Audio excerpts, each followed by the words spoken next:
আসসালামু and very good evening once again.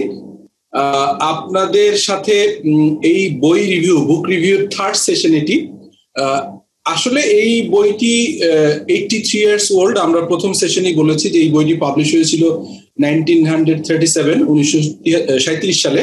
তো সেই সময় থেকে এই দীর্ঘ সময় পৃথিবীতে সর্ববিক্রিত মানে হাইয়েস্ট সেলিং তিনটি বইয়ের যদি টপ 3 বলেন আছে, টপ 10 তো অবভিয়াসলি আছে, এবং নন ফিকশন ক্যাটাগরিতে এটি কিন্তু নাম্বার 1 অলওয়েজ। হ্যাঁ, এবং এই বইয়ের আসপেক্টে যত সেলফ হেল্প বুক বলে সেই বুকগুলো অনেকেই এই বইয়ের কে ফলো করেছে, লাইক 7 হ্যাবিটস এবং অন্যরা। তো আমরা আগের দুটি সেশন নিয়েছিলাম। প্রথম সেশনটা ছিল মূলত হচ্ছে বইয়ের লেখক, দ্যাট ইজ হচ্ছে নেপোলিয়ান হিল সম্পর্কে কিছু কথা বলেছি, এবং এই বইয়ের উদ্যোক্তা যিনি বইটা লেখার জন্য অনুপ্রাণিত করেছেন নেপোলিয়ান হিলকে যিনি, এবং মূলত যাকে নিয়ে প্রথম শুরু হয়েছিল সেই বইটা, সেটা অ্যান্ড্রু কার্নেগি নিয়ে কথা বলেছি। এটি ছিল প্রথম সেশন। দ্বিতীয় সেশনে আমরা চ্যাপ্টার 1 নিয়ে কথা বলেছিলাম। আজকে মূলত সেকেন্ড চ্যাপ্টার এবং ফার্স্ট চ্যাপ্টার একটা কম্বিনেশন করে আমরা এই দুটো চ্যাপ্টার শেষ করব, এবং এটি অত্যন্ত ইম্পর্টেন্ট যে এটিকে একটা সংযোগ করা। আমরা আসলে স্ক্যাটার্ড ভাবে পড়বো না, আমরা আসলে স্ক্যাটার্ড ভাবে শিখবো না, আমরা প্রত্যেকটা গল্প যে বলছি সেই গল্পগুলোর একটা লিঙ্ক আপ করে ফাইনালি শেষ করব।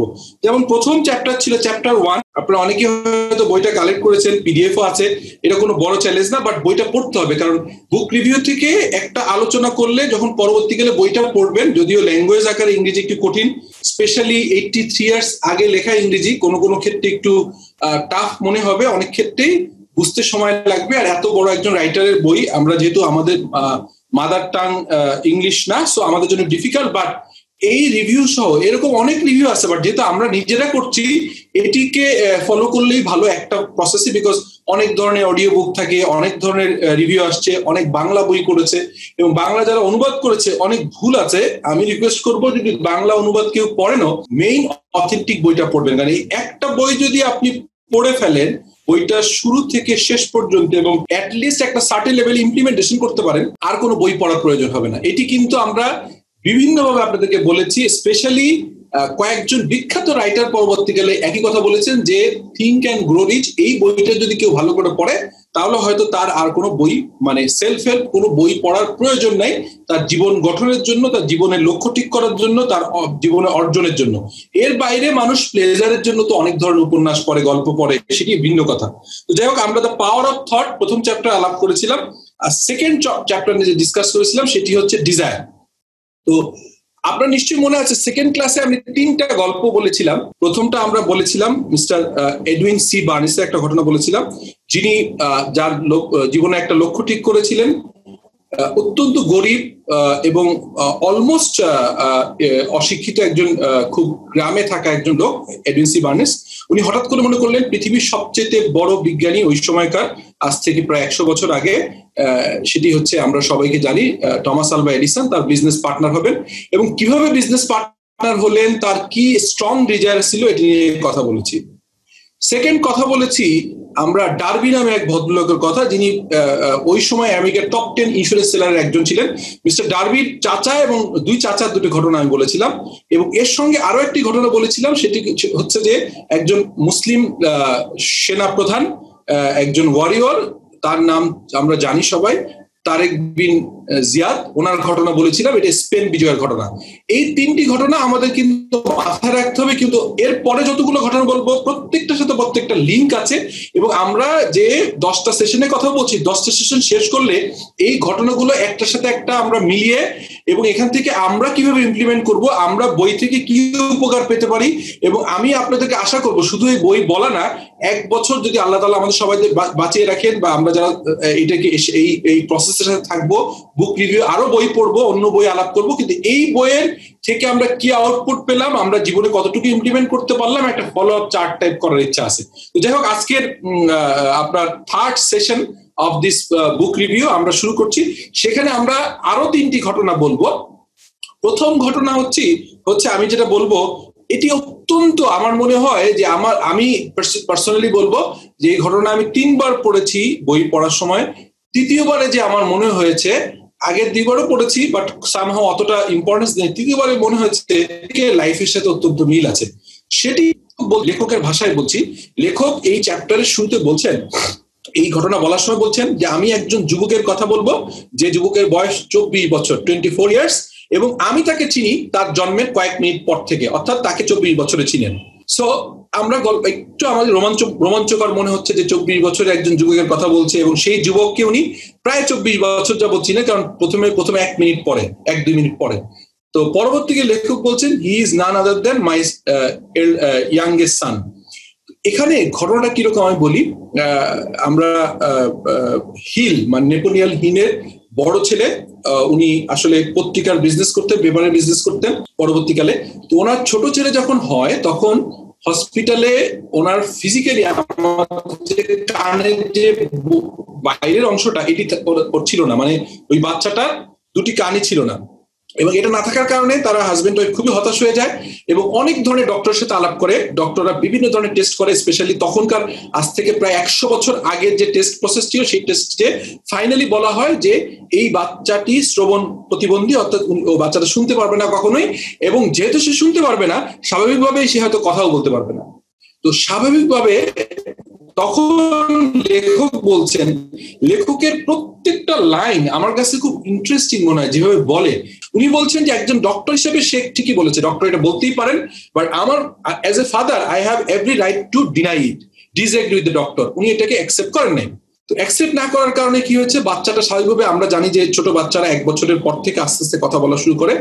যেহেতু এই বইটা দীর্ঘ, উনি 29 বছর লিখেছেন এবং উনি লেখক ছিলেন নেপোলিয়ন হিল। উনি মোস্ট অফ দ্য টাইমে ওনার লেখার কাজে বাসায় থাকতেন, এর বাইরেও উনি বিভিন্ন প্রোগ্রামে যেতেন, বিভিন্ন ইউনিভার্সিটিতে উনি লেকচার দিতেন, মানে ভলেন্টারিলি বিভিন্ন সেমিনারে কথা বলতেন। বাট ওনার ছোট বাচ্চা হওয়ার পরে যেহেতু ওনার কাছে মনে হয়েছে যে উনি অ্যাকসেপ্ট করবেন না, ওই বাচ্চার শুরু থেকেই ওই বাচ্চার কান ছিল না, কানের এখানে ছোট ছিদ্র ছিল, সেখানে সে বারবার বলতো যে বাবা, ডাক্তার যাই বলুক না কেন, আমি বিশ্বাস করি তুমি কথা বলতে পারবে, তুমি শুনবে এবং তুমি পৃথিবীর অন্যতম সাকসেসফুল মানুষ হবে। এরপরে যখন বাচ্চাটা একটু বড় হওয়া শুরু করলো, তার বড় ভাই পত্রিকা ব্যবসায় খুব ভালো করছে, পেপারের এজেন্সি নিয়ে কাজ করছেন, তখন উনি বলতেন যে দেখুন তোমার ভাই পেপারে ব্যবসা করছে, পেপার সেল করছে, তুমি তোমার বড় ভাইয়ের থেকে অনেক ভালো করতে পারবে, কারণ তোমার বড় ভাইয়ের থেকে তুমি সিম্প্যাথি পাবে, তুমি মানুষের বেশি ভালোবাসা পাবে, তোমার যেহেতু একটু ফিজিক্যাল ডিসএবিলিটি আছে, তুমি অনেক ভালো করবে। তো এই যে উনি কন্টিনিউয়াসলি বাচ্চার সাথে কথা বলতেন, বাচ্চাকে বিভিন্ন ধরনের গান শোনানোর চেষ্টা করতেন। তখনকার যে এই যে ফোন ছিল, এখনকার টেপ রেকর্ডার ছিল না, যেটিকে আমরা গ্রামোফোন টাইপ যে জিনিসগুলো, এগুলো গান শোনানোর চেষ্টা করতেন। এরকম করতে করতে বাচ্চাটার বয়স যখন একটু বাড়লো, তখন উনি হঠাৎ করে আবিষ্কার করলেন যে বাচ্চাটা কিছুটা শুনছে, এবং তখন যিনি ইন্টারেস্টিং একটা জিনিস আবিষ্কার করেছেন, যেটি আমার মনে হয় আপনাদের প্রত্যেকের জন্য নতুন ইনফরমেশন, আমার জন্য নতুন ইনফরমেশন ছিল প্রথমবার যখন এই বইটি পড়েছি। লেখক বলছেন যে মানুষ যে কানে শুনেন, এই কান ছাড়া আর একটা শ্রবণ ইন্দ্রিয় আছে, আর একটা জায়গা থেকে মানুষ শব্দ শুনে। কেউ কি কোনো গেস করতে পারেন যে কোন কোন অঙ্গ থেকে মানুষ শুনতে পারে? এই কান ছাড়া মানুষ শুনতে পারে, এটি কোন অঙ্গ হতে পারে? কেউ কোনো গেস আছে? স্যার চোখ স্যার। আচ্ছা অনেক ঠিক আছে, অনেক থ্যাংক ইউ। আমি বলছি আসলে চোখ নয়, সেটি হচ্ছে হাড়। মানুষের যে হাড় থাকে না, বন, এই বনের মাধ্যমে মানুষ শব্দ শুনে। তো স্বাভাবিকভাবে মানুষের শরীরের যে হাড় আছে বা বন আছে, এর একটি অংশই শুধুমাত্র বাইরে এক্সপোজ, সেটি দাঁত। এই দাঁতের মাধ্যমে কিন্তু মানুষ কিছুটা শুনে। ধারণা করা হয়, এটি খুব রিসার্চে প্রমাণিত নয়, তবে ধারণা করা হয় যে আমরা যে পরিমাণ শব্দ শুনি তার 5 to 10% দাঁতের মাধ্যমে, অর্থাৎ হাড়ের মাধ্যমে শোনা সম্ভব। তো যখন এই নেপোলিয়ন হিল অত্যন্ত ব্যাকুল, কনফিডেন্ট যে বাচ্চাকে তার শব্দ শোনাতেই হবে, উনি তখন কন্টিনিউয়াসলি বাচ্চাকে বিভিন্ন রেকর্ড শোনাতেন। তো ওই এগুলো মনে আছে সিডির মতো যেগুলো থাকতো। তো একদিন উনি দেখছেন যে তার বাচ্চা যখন তার বয়স 3-4 বছর, তখন ওই সিডিটা দাঁতে চেপে ধরছেন এবং মনে হচ্ছে যে ওই মিউজিকটা সে কিছুটা বুঝতে চেষ্টা করছে, তার চোখ দেখে বোঝা যাচ্ছে সে কিছুটা শুনছে। তখন সে মনে মনে ফিল করলো, একটু আশার আলো দেখলো। এরপরে তখন বাচ্চার যখন আরো কয়েক বছর পরে স্কুলে ভর্তির ইস্যু আসছে, তখন কিন্তু কোনো স্বাভাবিক স্কুল তাকে নিতে চাচ্ছিল না, তাকে স্পেশাল স্কুলে দেওয়ার জন্য বলা হচ্ছিল। বাট হিল এবং তার ওয়াইফ, লেখক হিল এবং তার ওয়াইফ অত্যন্ত অ্যাডামেন্ট ছিলেন এবং তিনি বলছিলেন যে আমার বাচ্চাকে স্বাভাবিক স্কুলে ভর্তি করতেই হবে। এরপর অনেক ঝগড়াঝাটি করে তাকে স্কুলে ভর্তি করা হয় এবং স্কুলের টিচাররা বিভিন্ন সময় অভিযোগ করে যে আপনার বাচ্চা শুনতে পারেন না, এই কারণে ও লেখাপড়া ক্ষতিগ্রস্ত হচ্ছে। তো এর অনেক বছর পরে একজন শিক্ষক বলেন যে আপনার ছেলের সামনে খুব জোরে কথা বললে সে কিছুটা শোনে। যাই হোক, এভাবে আগাতে থাকে। এরপরে যেটা হয় যে এই নেপোলিয়ন হিলের বাচ্চাটা যখন 7 বছর, তখন একটা অদ্ভুত ঘটনা ঘটে। সেই অদ্ভুত ঘটনা হচ্ছে নেপোলিয়ন হিল এবং তার ওয়াইফ কাজে বাইরে যান। তো একজন হোম অ্যাসিস্ট্যান্ট বেবি সিটারের কাছে তার বাচ্চাকে রেখে যায়। তো বাচ্চাটি যেটি করে, 7 বছরের বাচ্চা, তাদের যে ডুপ্লেক্স বাসা, সেই বাসার রান্নাঘরের এখানে একটা ছোট্ট কিচেনে একটা জানলা ছিল, সেই জানলা থেকে বাচ্চাটা নেমে যায় এবং বাচ্চাটা নেমে বাসার পাশে একটা মুচির দোকান ছিল, মুচি কাজ করতো, মুচির দোকান ছিল ইনফ্যাক্ট, সেই মুচির কাছ থেকে $6 ধার করে। এবং মুচি যেহেতু তার বাবা মাকে চিনে, সে $6 চাইলে তাকে এটা দেওয়া হয়। সে $6 থেকে বেশ কিছু পেপার কিনে এবং সেই পেপারগুলো রাস্তায় রাস্তায় ফেরি করে বিক্রি করে এবং ওই বিক্রি টাকা দিয়ে আবার পেপার কিনে আবার বিক্রি করে। সেই সকাল থেকে রাত অবধি, সন্ধ্যা অবধি সেই পেপার বিক্রি করে এবং সন্ধ্যাবেলায় বিকালবেলা এসে সে তার এই মুচির $6 ফেরত দিয়ে বাদ বাকি টাকাটা নিয়ে সে বাসায় ঢুকে এবং বাসায় ঢুকে সে টায়ার্ড হয়ে ঘুমিয়ে পড়ে। তার হাতের ভিতরে আরো $48 মতো টাকা তার হাতে জমা থাকে।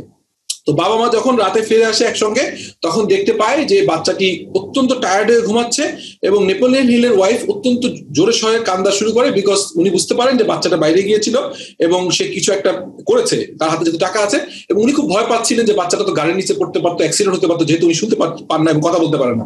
স্বাভাবিকভাবে নেপোলিয়ন হিলের তখন মনে একটা আশার জায়গায় এবং বলে যে এই যে দীর্ঘ 7 বছর যাবত, 6 বছর যাবত আমি তার কানের কাছে কন্টিনিউয়াসলি বলছি যে বাবা তুমি পারবে, যখন সে ঘুম ভাঙে এবং বলে যে বাবা আমি আজকে পেপার কিনেছি এবং পেপার বিক্রি করেছি এবং সেখান থেকে এটি আমার প্রফিট হয়েছে, নেপোলিয়ন হিল অত্যন্ত আশা মনে জাগে এবং উনি নিজেকে মনে করে আমার চেষ্টা চালিয়ে যেতে হবে। এরপরে আমেরিকাতে একটি শব্দ শোনার যন্ত্র আবিষ্কারের জন্য একটি কোম্পানি ইনভেস্ট করে এবং নেপোলিয়ন হিলের এই বিষয়টি, যেহেতু সে বিখ্যাত লেখক ছিলেন ওই সময়, আরো বিখ্যাত হচ্ছেন, সেই কারণে তার ওই কোম্পানির লোকজন একটা স্যাম্পল আকারে তার বাচ্চার কানের হিয়ারিং এইডস একটা যন্ত্র দেয়, কিন্তু যন্ত্রটা কাজ করে না, তারা একটু মন খারাপ করে। এরপরে সময় চলতে থাকে, তার স্কুলের মোটামুটি লেখাপড়া আগায়, খুব একটা কথা বলতে পারে না, কিছু শব্দ মুখ থেকে উচ্চারণ করতে পারে, খুবই অল্প পরিমাণে শোনে।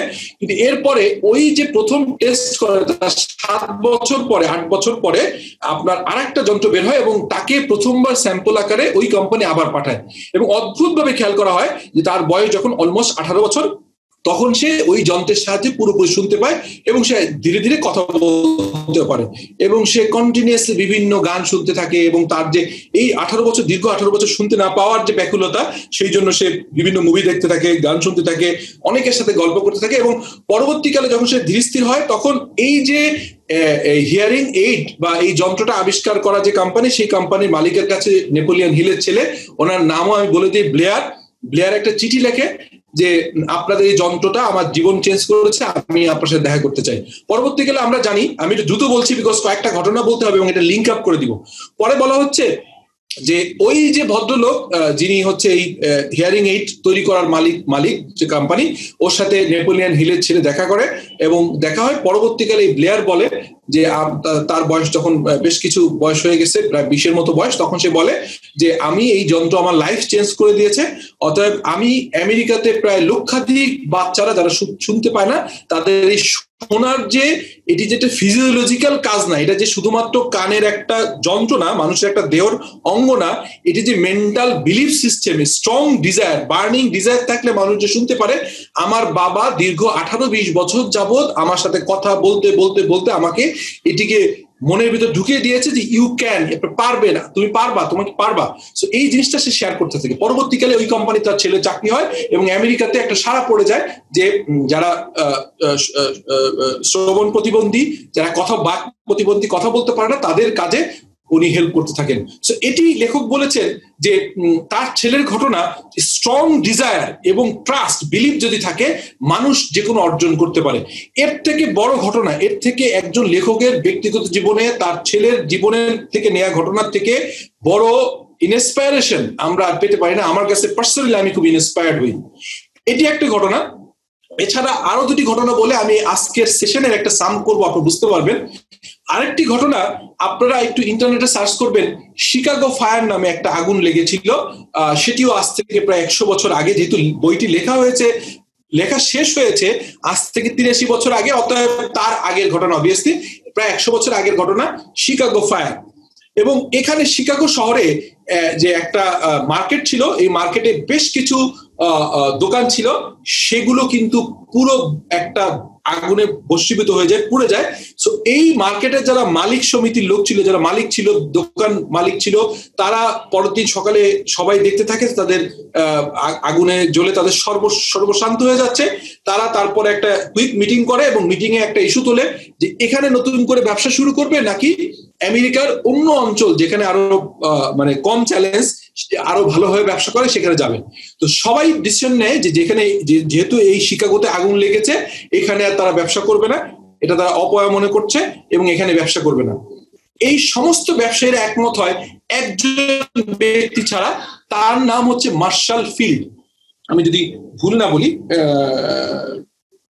রাইট, তার নাম হচ্ছে মার্শাল ফিল্ড এবং right, Marshall Field. So Marshall Field ওই সময় ওই আগুনের দিকে তাকিয়ে সবাইকে বলে যে জেন্টলম্যান, আপনারা চলে যাইলে যেতে পারেন, আমি এই যে আমার দোকান ছিল যেখানে আগুন লেগেছে, সেই আগুনের দিকে তাকিয়ে আমি বলছি যে আমি এখানে আবার বড় শপিং মল করব এবং যতবারই আগুন লাগে এটি দাঁড়িয়ে থাকবে এবং আমেরিকার সবচেয়ে বিশাল শপিং মল এখানে হবে। লেখক বলছেন, লেখক যখন লিখছেন তখন অলরেডি 50 বছর পার হয়ে গেছে আগুন লাগার ঘটনা, তার মানে 83 প্লাস 50 মানে প্রায় 140 বছর আগের ঘটনা, আজকের থেকে 140 বছর আগের ঘটনা। লেখক এই ঘটনার 50 বছর পরে বলছেন যে পৃথিবীর ইতিহাসে এই যে মার্শাল ফিল্ডের নামটা আছে, তার শপিং মলটা আমেরিকার সবচেয়ে, শিকাগো শহরের সবচেয়ে বিখ্যাত শপিং মল, কিন্তু আর যারা ব্যবসায়ী ছিল, যারা আগুনে লাগার পরে এখান থেকে চলে গেছিল, তাদের নাম ইতিহাসে লেখা নাই। মার্শাল বলছেন, নেপোলিয়ন হিল বলছেন যে মার্শাল ফিল্ডের লাইফের যে স্ট্রং ডিজায়ার ছিল, বার্নিং ডিজায়ার ছিল, যেটি আগের 3টা ঘটনা বলেছিলাম, তারেক বিন জিয়াদ অথবা এডউইন সি বার্নেস, তার কথা বলছেন লেখক। পরে বলছেন যে এখানে অন্য ব্যবসায়ীদের সঙ্গে মার্শাল ফিল্ডের ডিফারেন্স ছিল যে মার্শাল ফিল্ড হচ্ছে এডউইন সি বার্নেসের মতো স্পেসিফিক ছিলেন। এডউইন সি বার্নেস বলেছিলেন যে আমি টমাস আলভা এডিসনের সাথে কাজ করব, তার ব্যবসায়িক পার্টনার হব, তার অর্গানাইজেশন চাকরিও করব না, অন্য কিছু করব না। তার লক্ষ্য ছিল বিজনেস অ্যাসোসিয়েট, বিজনেস পার্টনার হওয়া, আমেরিকার সবচেয়ে বড় বিজ্ঞানী এবং সব অন্যতম সেরা ধনী তার বিজনেস পার্টনার হবে। একইভাবে মার্শালের কথা বলছিলেন, তার গোলটা ছিল স্পেসিফিক এবং তিনি চেষ্টা করেছেন যে কি করতে হবে। এখন লেখক এর ঘটনার পরেই বলছেন যে আপনি যদি লাইফে কিছু রিয়েলি অ্যাচিভ করতে চান, তাহলে আপনাকে যেটা করতে হবে, একটা ফর্মুলা করতে হবে, 6 স্টেপ ফর্মুলা। এখন আমি বলবো সেটি হচ্ছে, প্রয়োজনে আমি এটা লিখে আপনাদেরকে মেইল করব অথবা পরবর্তীকালে ভিডিও থেকে তুলে নেবেন। যাদের কাছে বই আছে, বইয়ের পাতা নম্বর বলে দিচ্ছি, এটি হচ্ছে মেইন অ্যাপ্লিকেশন, এটি হচ্ছে 34 পেজে। সো আমি এখন বলছি যে 6টা স্টেপ কি। 6টি স্টেপের ফার্স্ট স্টেপ, যদি কাগজ কলম থাকে চাইলে লিখতে পারেন অথবা পরে নোট নিতে পারেন, বাট শোনাটা জরুরি। সেটি হচ্ছে, এখানে লেখক বলছেন, লেখক যেহেতু বলেছেন যে থিঙ্ক অ্যান্ড গ্রো রিচ, তার মানে উনি কিন্তু সম্পদশালী হওয়া, অর্থশালী হওয়ার দিকেই বেশি ফোকাস করেছেন, অন্য বিষয়গুলো আছে। সেই জন্য উনি বলেছেন যে আপনার লাইফে আপনি কত টাকা অর্জন করতে চান। গত ক্লাসে মজা করে বলছিলাম যে রাব্বি যদি আজকে থেকে ঠিক করে যে 3 বছর পরে আমি 3 কোটি টাকার মালিক হব, তাহলে এই যে 3 কোটি টাকা, তার উদাহরণটা দিচ্ছি, আপনাদের ফার্স্ট ব্যাচে রাব্বির কথা বলছি, যিনি আজকে ডিসিশন নিলেন যে আমি 3 কোটি টাকার মালিক হব। সেই 3 কোটি টাকা প্রথমে লিখতে হবে এবং স্পেসিফিক হইতে হবে, এটাকে ঠিক করতে হবে। এখন আপনি টাকা বাদ দেন, অন্য কিছু করতে চান। কেউ একজন মনে করলেন যে মাঝহার মনে করলেন যে he will be charter accountant, উনি একজন চার্টার সিএ হবেন।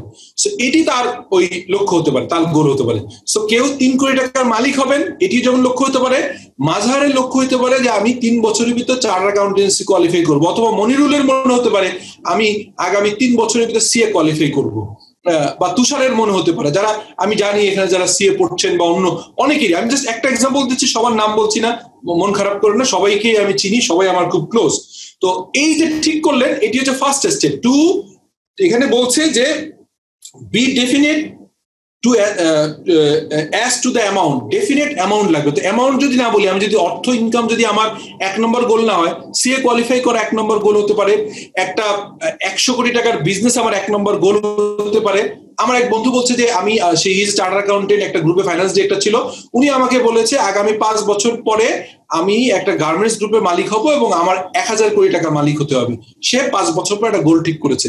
হয়তো এই বইটা সে পড়ে নাই বা আমার সাথে আলাপ হয়নি, আমিও বলতে ভুলে গেছি, বাট সে কিন্তু পড়েছে কি পরে জানি না, বাট সে একটা স্পেসিফিক ঠিক করেছে। এবং সে কোন পরবর্তীকালে কোন একটা সেশনে আমি বলবো যে তার গত 2 বছর আগে কথার প্রগ্রেসটা কতটুকু, আপনারা অবাক হয়ে যাবেন। এটি আমার খুব ক্লোজ বন্ধু, আমরা সিএ আইসিএম একসাথে করেছি, এরকম একজন লোকের গল্প আপনাদের পরবর্তীকালে শোনাবো। এনিওয়ে, এটি হচ্ছে প্রথম ঘটনা যে আপনি কত টাকা ইনকাম করতে চান, কি বিজনেস করতে চান, অথবা আপনি কতগুলো বই পড়তে চান। যেমন আমি ঠিক করতে পারি যে আগামী 5 বছরে আমি 300 বই পড়বো, সো এটা আমার গোল হতে পারে। তো প্রথম গোল। দ্বিতীয় হচ্ছে এই গোল অ্যাচিভ করার জন্য আপনি কি কি স্যাক্রিফাইস করতে পারেন, সেকেন্ড লিখতে হবে। লেটস সে মাঝার যদি মনে করে, অথবা মনির যদি মনে করে, মনিরুল, অথবা যদি তুষার মনে করে যে আমার আগামী 3 বছর কোয়ালিফাই করার জন্য আমার রাতে প্রতিদিন 2 ঘন্টা করে কম ঘুমাবো, কিন্তু আমি আমার পড়াটা রেগুলার রাখবো, রেগুলার আমি 5 ঘন্টা পড়বো। সো এই যে কি কি স্যাক্রিফাইস করতে পারে, আমি হয়তো ফ্যামিলির 5টা অনুষ্ঠান মিস করব, আমি হয়তো অনেক সোশ্যাল গ্যাদারিং এ যেতে পারবো না, বন্ধুদের সাথে আড্ডা কমাবো, কিন্তু আমাকে চার্টার অ্যাকাউন্টেন্ট হতেই হবে আগামী 3 বছরে। সো কি কি স্যাক্রিফাইস করতে পারবেন এটিও লিখতে হবে, কারণ এটা রিওয়ার্ড হবে পরে। থার্ড বলছে যে কোন টাইম পিরিয়ড, আমি যেমন প্রথমে যে 3 বছর বলছি, আসলে 3 বছর না, আগে লিখতে হবে চার্টার অ্যাকাউন্টেন্ট। প্রথম লিখবেন যে কি গোল, চার্টার অ্যাকাউন্টেন্ট হবো, অথবা 100 কোটি টাকার মালিক হবো, অথবা একটা বিজনেসের ওনার হবো, এটা ফার্স্ট। দ্বিতীয় হচ্ছে এর জন্য কি কি স্যাক্রিফাইস করতে পারবেন। থার্ড হচ্ছে স্পেসিফিক টাইম ফ্রেম, 3 বছর, 5 বছর, 2 বছর, 10 বছর লিখতে হবে। ফোর্থ নাম্বার হচ্ছে যে এইটা অনুযায়ী একটা প্ল্যান তৈরি করতে হবে। 1 মাসের প্ল্যান, 6 মাসের প্ল্যান, 1 বছরের প্ল্যান লিখতে হবে কিন্তু মাস্ট। এরপরে চতুর্থ নম্বর হচ্ছে লেখা হয়ে গেল, এবং চতুর্থ পঞ্চম একই রকম, আপনি কবে শুরু করবেন, চতুর্থ নম্বর হচ্ছে কবে শুরু করবেন। সে আমি মনে করি কবে শুরু করবেন, আজকে শুরু করবেন। চতুর্থ বলতেছে যে complete a definite plan and carrying out desire began at once, কখন শুরু করবেন। 5 নম্বর বলছে যে এই জিনিসগুলো ক্লিয়ারলি লিখতে হবে, যে প্রথমে আপনার আগের 4টা কিন্তু লেখার কথা বলে নাই। 5 নম্বরে লেখক বলেছেন যে কত টাকা ইনকাম করতে চান, অথবা সিএ কোয়ালিফাই করতে চান, এটি আপনার 1 নম্বর স্টেপ লেখেন। তারপরে এর জন্য কি কি স্যাক্রিফাইস করতে চান সেটি লেখেন। তৃতীয় নম্বরে লেখেন হচ্ছে কবের ভিতর করতে চান। চতুর্থ নম্বর প্ল্যান। এইগুলো লেখার কথা হচ্ছে 5ম স্টেজে। আর সব 6th স্টেজে বলা আছে যে প্রতিদিন ঘুম থেকে উঠে একবার লাউডলি পড়তে হবে যে আমি, এভাবে বলবেন, আমি মাজহারুল ইসলাম, আমি মোহাম্মদ মাজহারুল ইসলাম, আমি একজন চার্টার অ্যাকাউন্টেন্ট হতে চাই, ইনশাআল্লাহ আমি চার্টার অ্যাকাউন্টেন্ট হব, এটি জোরে জোরে পড়বে। তারপরে বলবে যে আমি এটি ইনশাআল্লাহ 3 বছরের ভিতর হতে চাই। তারপর বলবে আমি এর জন্য প্রতিদিন 2 ঘন্টা এডিশনাল কষ্ট করব, চাকরি করার পরে 2 ঘন্টা পড়বো। তারপরে লিখবে যে আমি এর জন্য প্ল্যান করেছি যে সিএ তে মোট 17টা কোর্স, আমি এই পরীক্ষায় বসবো, এতগুলো কোর্স করব, এই পরীক্ষা এতগুলো, এবং তার জন্য এক একটা সাবজেক্টের জন্য কতগুলো বই পড়বো, কার কাছে কোচিং করব, আমার সাথে শফিকুল আলম স্যারের সাথে হেল্প নিবে নাকি শামীম স্যারের হেল্প নিবে, এগুলো লিখবে। তারপরে 6ষ্ঠ নম্বরে এভাবে পড়তে থাকবে। এবং এটি করলে যদি মাজাহার আজকে এই কাজটা ফলো করে, আমি মাজাহারকে চ্যালেঞ্জ দিতে চাই, আমি মনিরকে চ্যালেঞ্জ দিতে চাই, আমি তুষারকে চ্যালেঞ্জ দিতে চাই, শামীমকে, মানে আরেক শামীম আছে এখানে সম্ভবত, সোহাগকে চ্যালেঞ্জ দিতে চাই যে আপনি যদি এই কাজটা করেন, আর যদি আপনি এটি অ্যাচিভ না করতে পারেন, যদি বেঁচে থাকে আমাকে বলেন, তাহলে স্টেপগুলো আমি লিখে দিব, প্রয়োজনে এখান থেকে এই ফটোগুলো পাঠিয়ে দিব, সিম্পল এটা ফলো করেন। তাহলে আমি যে আধা ঘন্টা করে সেশন নিতে চাই, আজকে আরো অনেকগুলো ইস্যু আছে, আমি আর অন্য ইস্যুতে কথা বলবো না।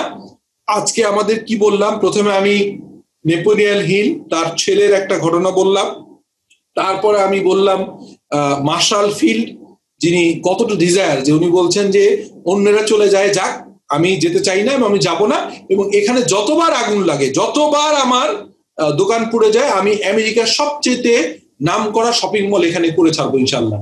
সো এটি কিন্তু তার একটা ছিল। আর থার্ড লেখক বলেছেন যে এই অ্যাচিভমেন্ট গুলোর জন্য একটা রোড ম্যাপ দিয়েছেন। এটা কিন্তু চ্যাপ্টার 1 এবং 2 আমি আজকে শেষ করলাম।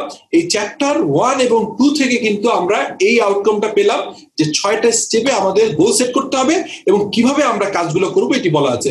থ্যাংক ইউ, আমরা আজকে মতো শেষ করি।